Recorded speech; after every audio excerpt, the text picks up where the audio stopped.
Hey guys, so this is going to be my presentation on what a virtual walking tour is for our project for Costa Rica. And so, yeah, my name is Zach Fisher, and we'll just hop right on into it.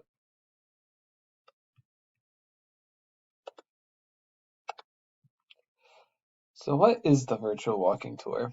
So, this virtual walking tour is going to cover really three things. So, it's going to go over the location of things, the timing of the trips, and actually this description. So, it's really cool and different about the virtual study abroad trip from the virtual walking tour is the fact that the virtual study abroad trip mainly just shows you what points we're going to head towards and what the connections are between those points. But with the virtual walking tour, we get a really close up, like hands on almost look what does these locations look like, and what can students and faculty expect whenever they go on this trip? So how, when, and why should we use the virtual walking tour? So with the virtual walking tour, things to implement and look for. So this allows students to see potential activities and get really excited about what they're potentially going to be doing in Costa Rica. And we can plan for sites to see and places to visit. And so it gives us again more of a heads up time to look at things.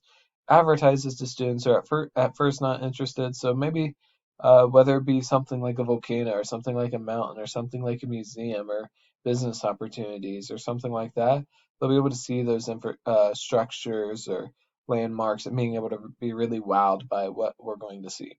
And then we should do this in the first steps just to advertise immediately to students and faculty to come on this trip. So why a virtual walking tour matters.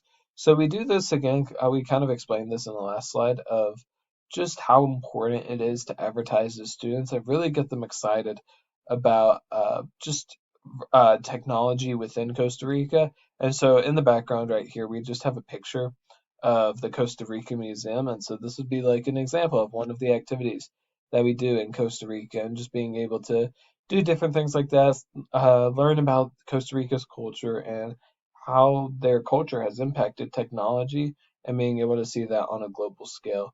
So I think that's just something really cool that students love to see and just being able to compare it to maybe our business culture back here in America or in the United States and being able to really see that differentiation and that maybe learning different business strategies and stuff like that. So I think it's just a really cool time for students and faculty to learn a lot about Costa Rica, technology, business opportunities, and yeah, just an overall great time to get connected with a different culture in a different part of the world. So thank you.